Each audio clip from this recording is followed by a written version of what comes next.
And so tonight we're starting a new series on mental health. It's something I've been praying about. It's something I've had a lot of requests for. And I will be direct with you.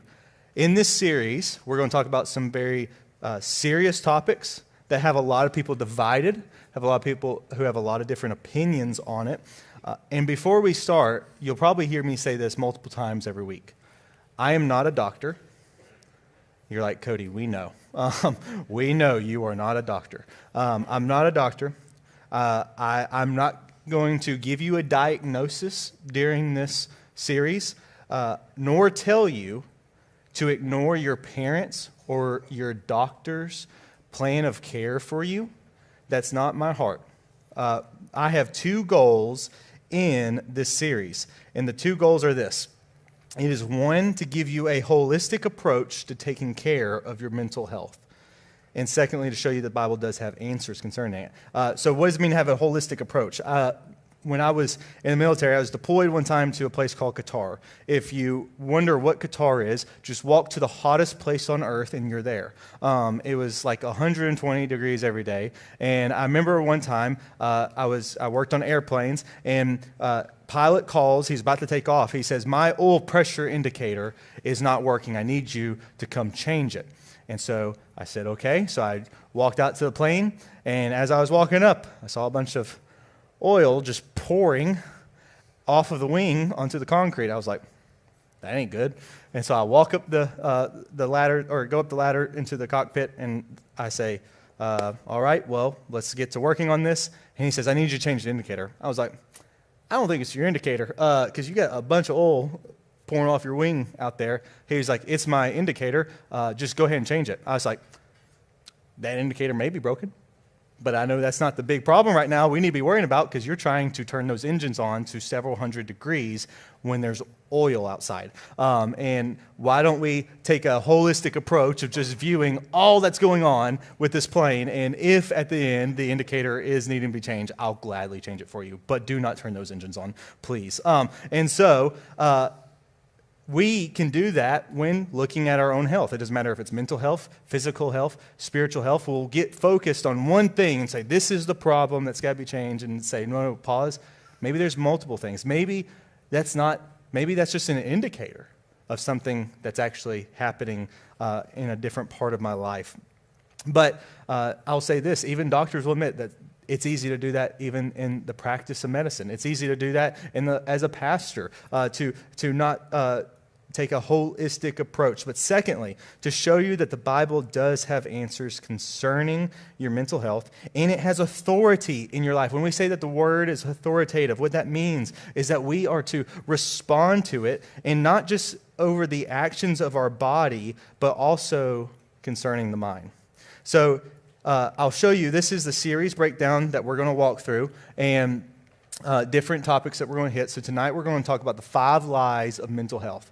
Then next week we will not be in here because of the worship conference. The following week we are going to talk about anxiety and fear. Then we're going to talk about depression, trust and trauma, anger, impulsiveness, and burnout and apathy. That's the tentative plan that we have, and it will... that's what we're going to go through, unless the Spirit just absolutely calls me in a different direction midway through.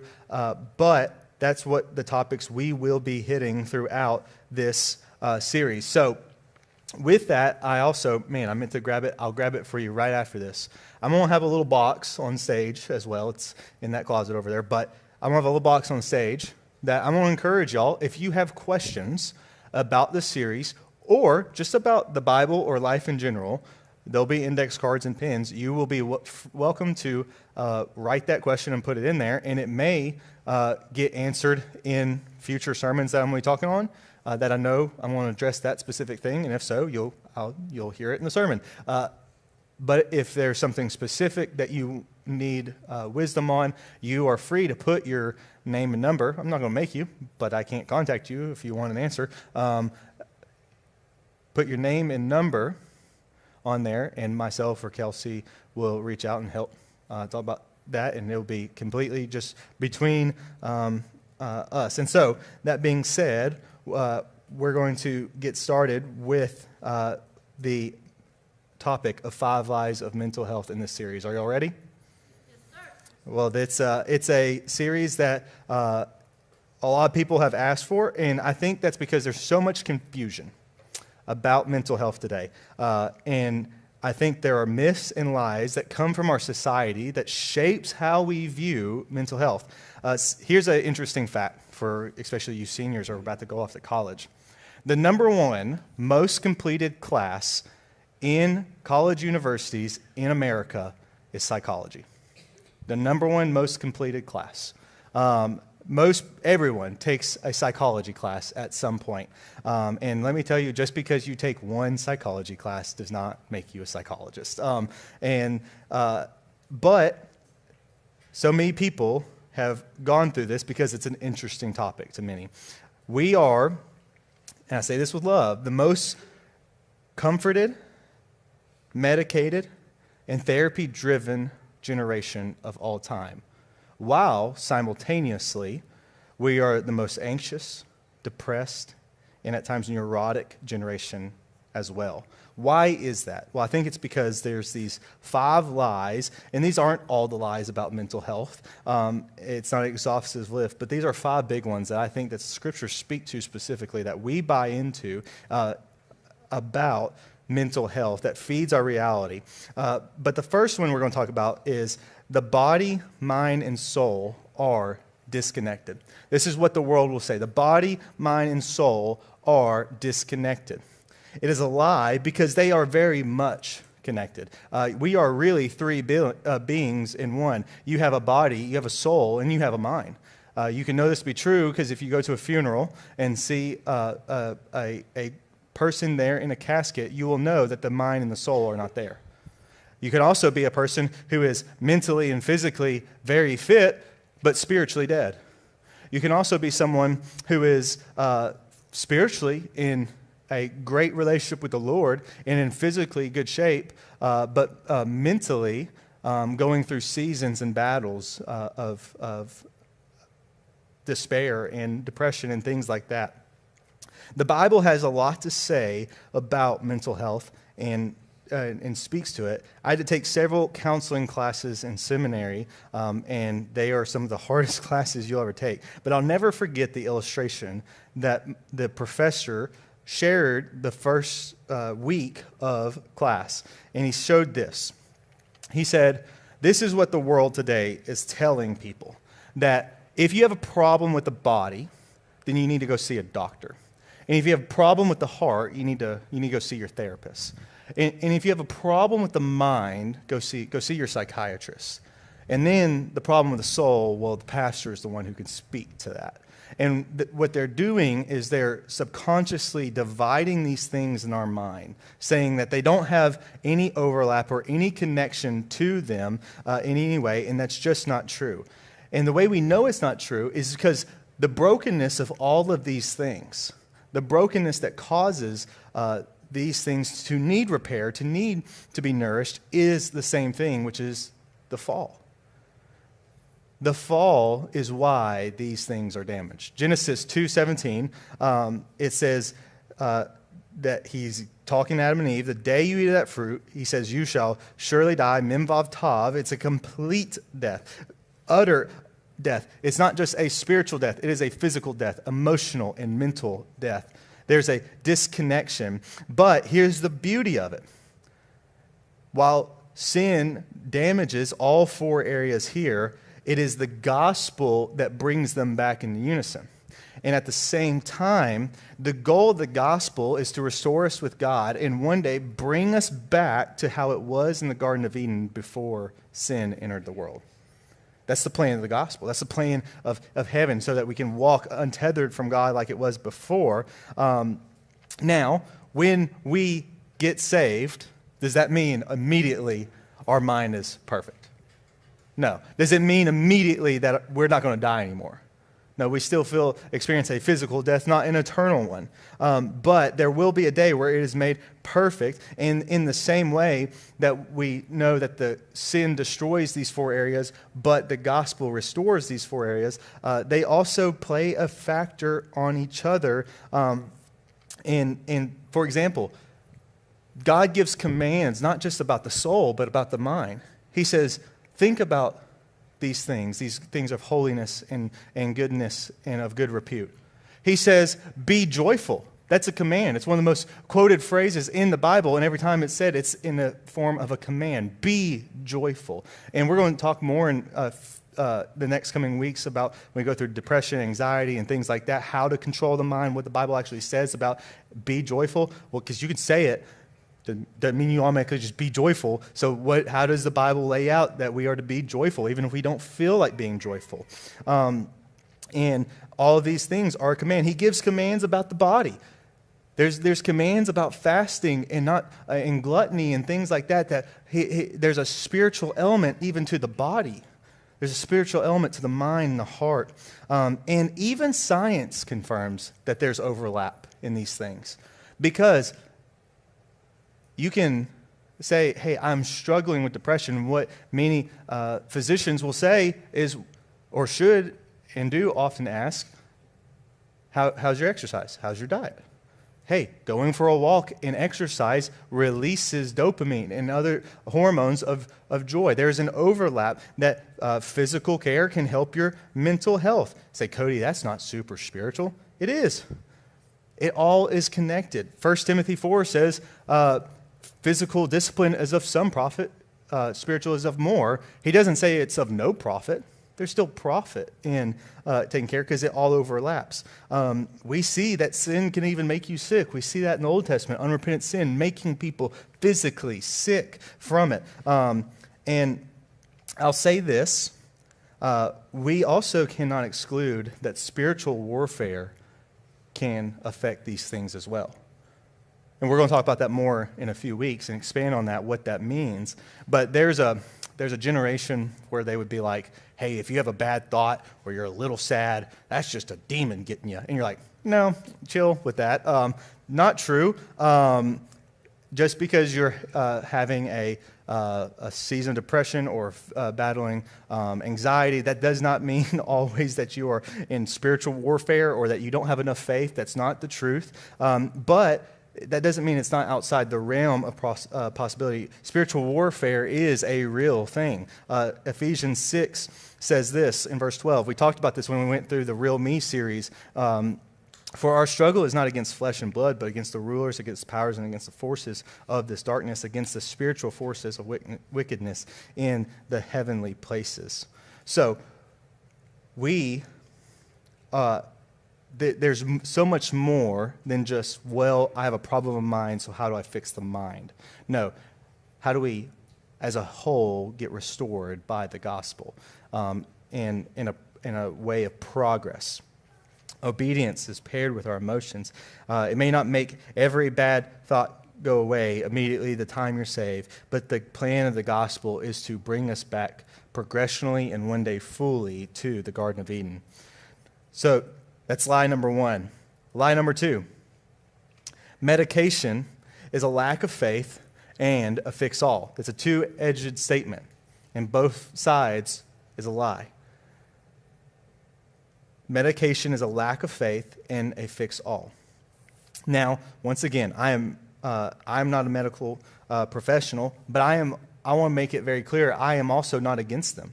I am not against doctors. I am not against psychiatrists. I'm not against taking medicine. What I will say is people will ask, is taking medicine a lack of faith? Are they not trusting God enough? Well, you could take that to many levels. I don't think it's a lack of faith to take an Advil so my headache goes away so that I can serve God more effectively. But the question is, with most things in Christianity, what you'll find, it's not a binary yes or no. It's oftentimes a heart thing. It's what is your motive? What is your why behind it? Because if I'm only taking it just for the simplistic, the only focus of comfort, then that, I don't know, maybe not, no. But if my goal is so that I can worship and serve God without hindrance, then that's a different story. But you'll hear something, and I'll reference it multiple times throughout this series. There's something called the DSM-5. Has anyone ever heard of the DSM-5? A few of y'all? Okay. So the DSM-5 is, if you Google it, it will actually say this. It's the Bible of mental disorders. And it's a scientific textbook that all physicians for psychologists and psychiatrists will use in their practice. And I'll say, it is a medical book. There is validity, it has credibility, it is a good thing. But even the DSM-5, in the very beginning, there's this big appendix. And it says how you should use the DSM-5. And what it says at the beginning, and I made sure, because I remember them talking about this in my counseling classes, so last night I stayed up reading the DSM-5, which if you are from the country like me, is like hard to read it. But it's telling you how to use it, and it says this.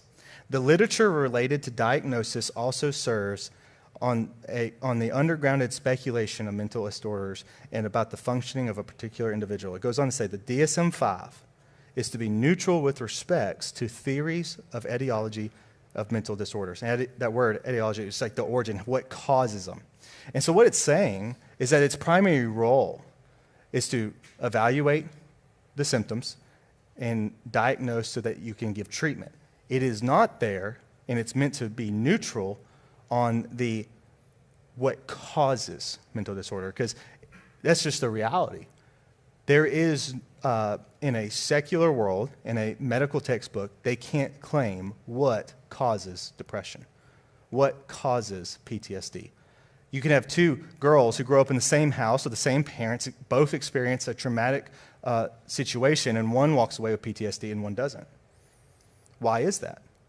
So it's not a perfect science. It's not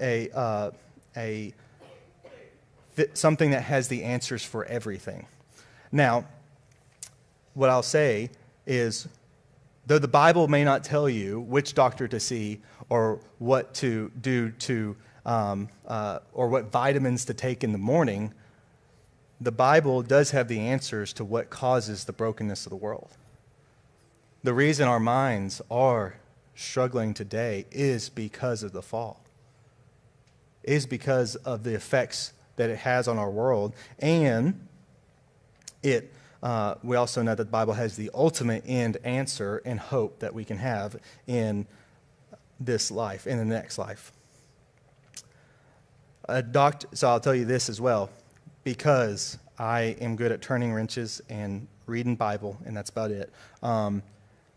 My wife, she's a stay-at-home mom now, but she was a nurse, and she talks about nurse stuff, and I'm like, okay, you're speaking Klingon to me. But I decided it would probably be good if while I'm preaching through this series, to call actual medical professionals in our church and say, I'm going to say this out loud to you, and you just tell me if I'm dumb. And they did.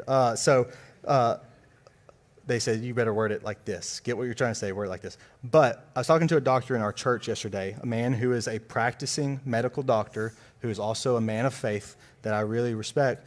And we were talking about the practice of physicians and psychiatrists, and he said that when medicine is prescribed, and this is going to that second statement of it's not a fix-all. So taking medication isn't a lack of faith, but it doesn't fix all your problems. Because he says, medicine alone rarely works. It almost always needs to be paired with counseling or therapy.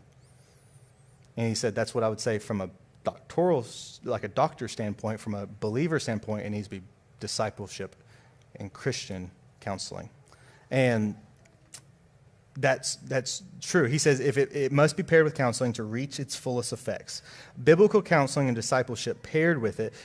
And I'll say this, if your psychologist, psychiatrist, or therapist is not a believer or have a biblical worldview, I would ask some questions. I would ask them, hey, what do you think is the end hope? What is your end goal plan for me as you are treating me? What is your view of the fall and things like that? And I would say at bare minimum, even if you don't change doctors, it would be good to find a biblical counselor to be paired with it so that you can talk to them about what your physician is telling you.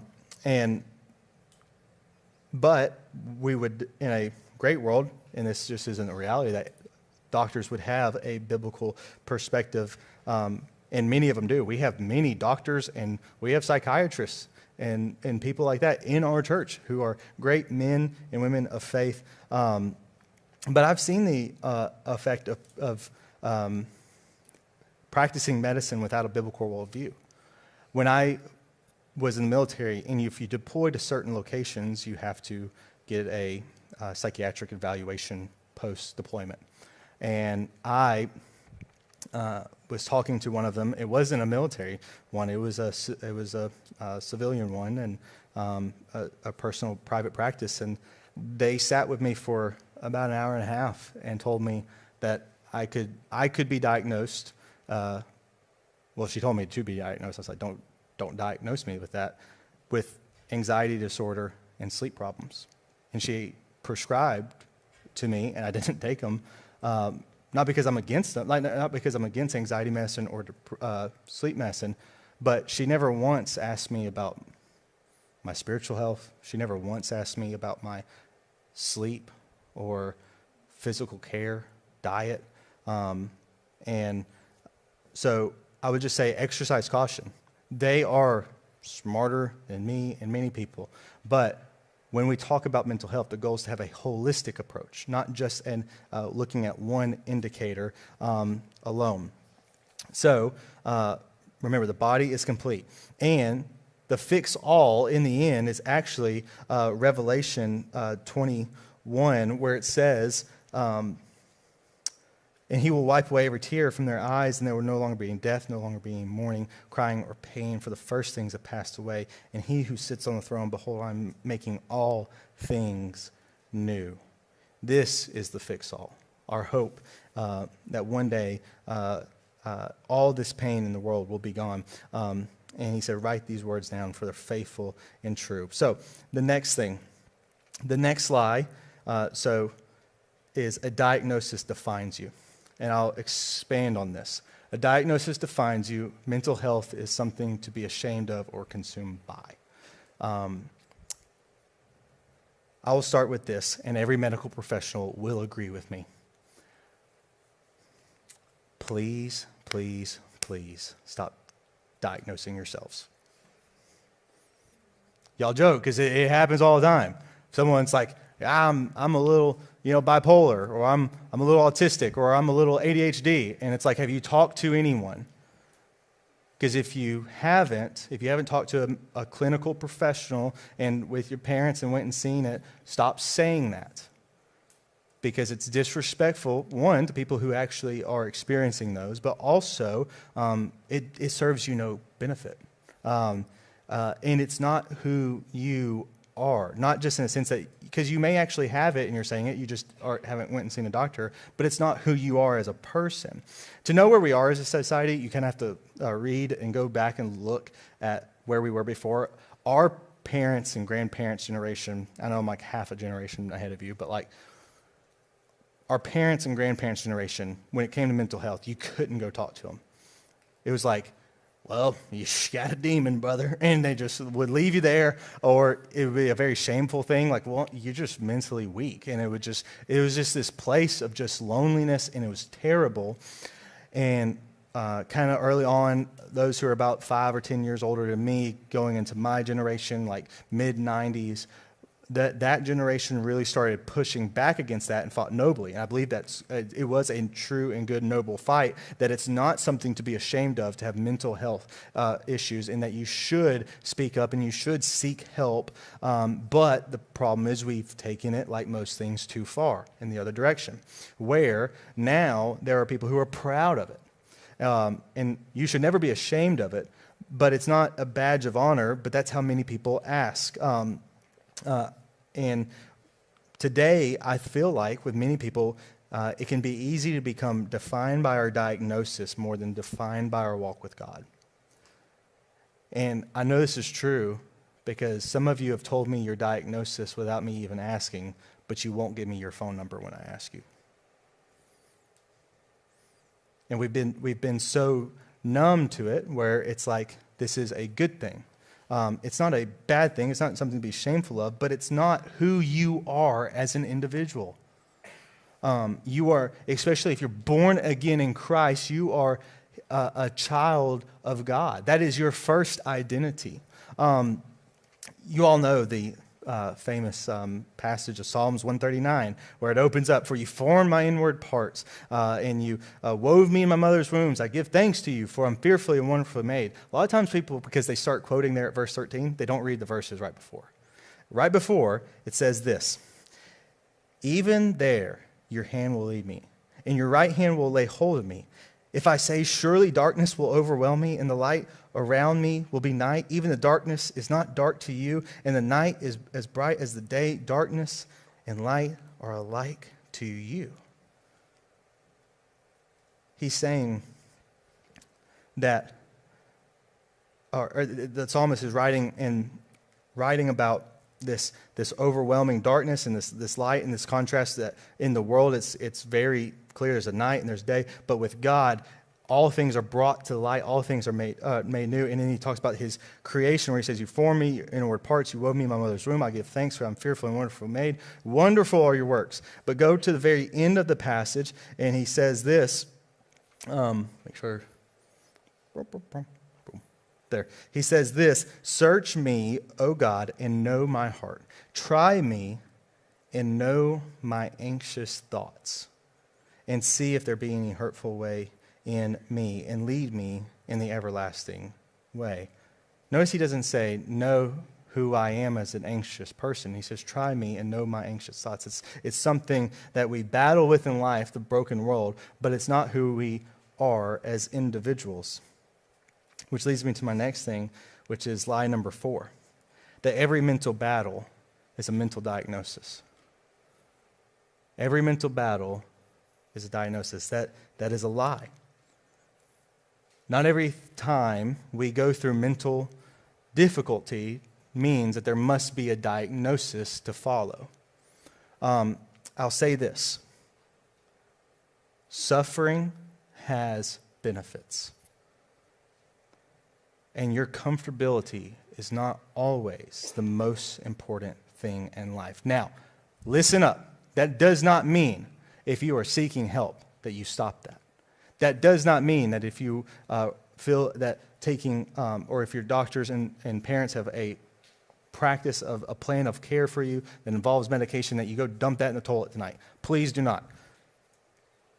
What I'm saying is I'm speaking more to the culture more than to you as an individual. Our culture has gotten to the point where we run to pharmacists more than the great physician. We deny suffering to obtain comfort while losing lessons that can only be gained in difficulty. If you don't believe me, there's several passages to support this. Romans 3:5 says, "Suffering produces endurance. Endurance produces character, and character produces hope." James 1:2-4 says, "Count it all joy when you meet trials of various kinds, for you know that the testing of your faith produces steadfastness." This is a heavy one. Psalms 119:71. "It is good for me that I was afflicted, that I may learn your statutes," or your ways.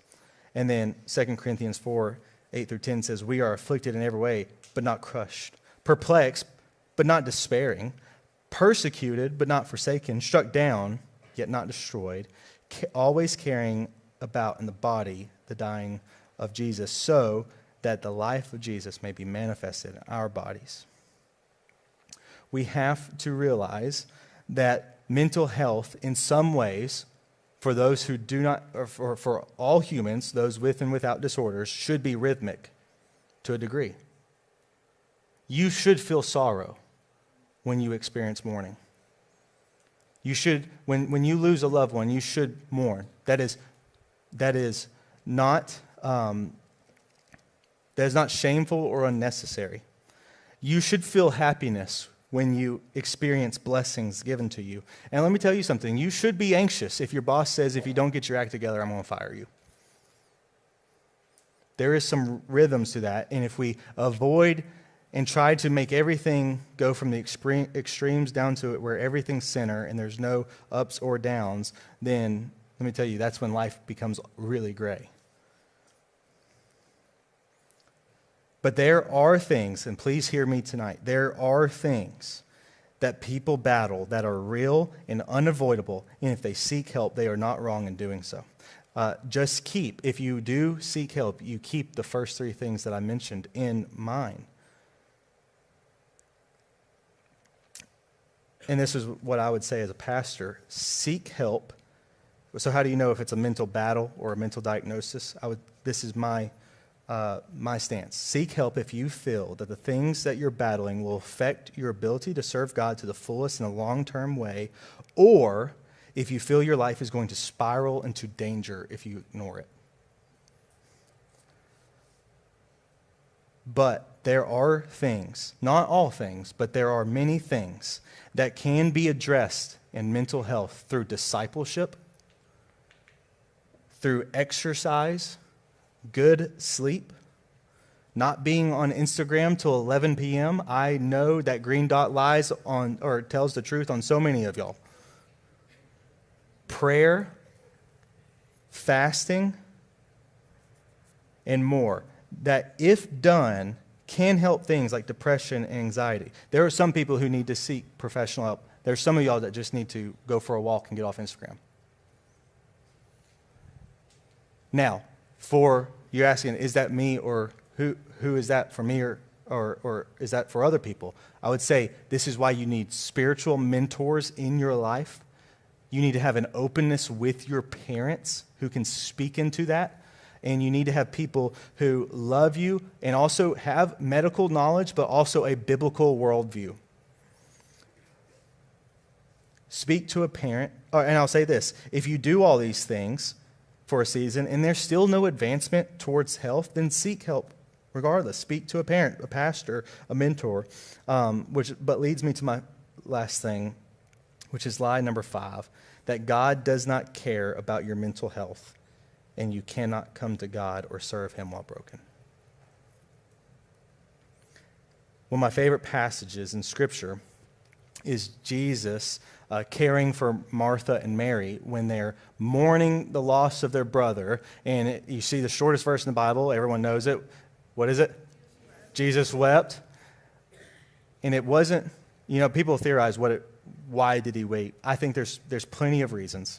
And I think they're all a little bit true. But I think when you read right before that, it's talking about Martha and Mary wailing and screaming in pain. That you can't deny the fact that Jesus was weeping was because he cared about Martha and Mary and hated to see them hurting. Jesus cares for those who hurt. 3 John 2, verse 2. 3 John's one chapter, so it's chapter 1, verse 2, but it's always, you also say 1 John 3, or 3 John 2. It says, "Beloved, I pray that in all respects you may prosper and be in good health, just as your soul prospers." Now, listen to this. This is cool. The word for health and soul in this passage is hygienio, which is where we get the word hygiene. And then the second one is psyche, which is where we get the word psychology. So what he is saying is that my prayer for you is that you are of good health in your mind and soul. That's what he's saying. And when we look throughout history, there are examples of those who are hurting, who can be used by the Lord in great ways. And we look at Job and Jeremiah, who were used in many ways by the Lord. Jeremiah is called the weeping prophet. If he went to a psychiatrist today, he would be diagnosed with clinical depression. Job definitely would have been. He questions God and cries out, but he never once turns his back against God. And the beauty of it is, hey, you can question God and ask him, why is this happening to me? The only caveat is you have to go ask him, not others. Psalms, classic case of bipolar disorder. One moment, praise you, Lord. Second moment, can I please die? That's all throughout the Psalms. When you look at Paul regularly references the fact that he killed Christians before he was saved and how he was tormented by that. That's a classic case of PTSD. Charles Spurgeon, who I believe is the greatest pastor/preacher in history outside of the Bible, wrote regularly about his battle with depression. You can be used by God in great ways and be struggling with battles in the mind. If you wait till you're cleaned up and you're good and you've got it all figured out, then you never will. Because let me tell you, even for the healthiest of minds, there will be seasons that hurt. There will be battles you'll face. And if every time you sideline yourself because you're struggling with something, you'll never be used by God in the way that, one, he wants you to, and two, that is necessary for you to be restored mentally. Let me tell you, serving plays a big part in restoration. I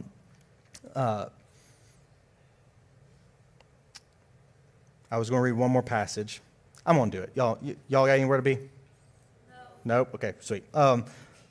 And I also titled it wrong because it still says 1 John 3:2. That's actually Psalms 142, if you're guessing. Did my slides a little too quick. Psalms 142. Listen to this. I make supplication with my voice to the Lord. I pour out my complaint before him. I declare my trouble before him. When my spirit was overwhelmed within me, you knew my path in the way where I walk. They have hidden a trap for me. Look to the right and see. For there is no one who regards me. There's no escape for me. No one cares for my soul. This man is going through it. But listen to this. He says, I cried out to you, O Lord. I said, you are my refuge, my portion in the land of the living. Give heed to my cry, for I am brought very low. Deliver me from my persecutors, for they are too strong for me. Bring my soul out of prison, so that I may give thanks to your name. The righteous surround me, for you will deal bountifully with me. He goes from this picture of a man who is just, the turmoil inside is too much. But then he says, I remember who you are. I remember you are a refuge. And because of that, I'm going to give thanks, and I'm going to trust that you will deliver me and deal bountifully with me. That meaning you're going to work through me. I'm going to be used for you so that you be brought glory and that I will make it out of this. I'm going to have the band come back up. We have a lot to cover. I don't know. I didn't switch the slide. Sorry. We have a lot to cover throughout this series, and a lot of this is a little bit of a flyover tonight. We have some that, let me tell you, the anxiety one, next time we meet, I want y'all to bring a friend to that one, because that is one of the most common things today, and it's so easily can be overwhelming. And that I would argue that the Bible has, just from the passages I've read throughout the Bible, I feel like the Bible says more about anxiety than even depression. It has a lot to say about depression, but I feel like the Bible has a lot to say about anxiety. So it's going to be a great night. Let me pray. We're going to worship. And if you have anything that you need to talk to, once again, I'm not a physician, but man, I'll to the best I can, speak in a way that can help you walk closer with the Lord. We have a lot of people in this room who are dealing with mental battles. We have a lot of people here with mental disorders. And let me tell you, that brings me joy that we're a place where people feel comfortable to come here and talk about that. And no matter if you are or are not battling those things, you are not any less or more special in the eyes of God. You are loved and can be used by him equally. There is a lot I've said tonight that we'll expand on. But this isn't meant for you to diagnose yourself, but to give wisdom on these topics and see certain promises that God does give within Scripture, so not to discourage you, but to let you see a holistic view of mental health. But let me tell you, you can be very, very mentally strong, but spiritually dead. You say, what's more important? Your spiritual life. Your spiritual health is far more important. So if you don't know today where you are spiritually, let's not get consumed about a problem that can never be fixed outside the gospel. And If you need to give your life to the Lord today, that is what responding to the gospel is surrendering, giving your life to the Lord. Romans 10:9, if you confess with your mouth that Jesus is Lord and believe in your heart that God raised him from the dead, you will be saved. That is the gospel. And if you respond to that by putting your faith in him and following him, you will spiritually not just be alive again, made new, born again in him. If you want to do that, let me tell you, do not walk out tonight without talking to myself or Kelsey or Tyler Dye back there. We are here for you. And I will say this time is for you to move, to come talk to us. Don't wait. Come talk to us now after I'm done praying. So let me pray and let's worship God.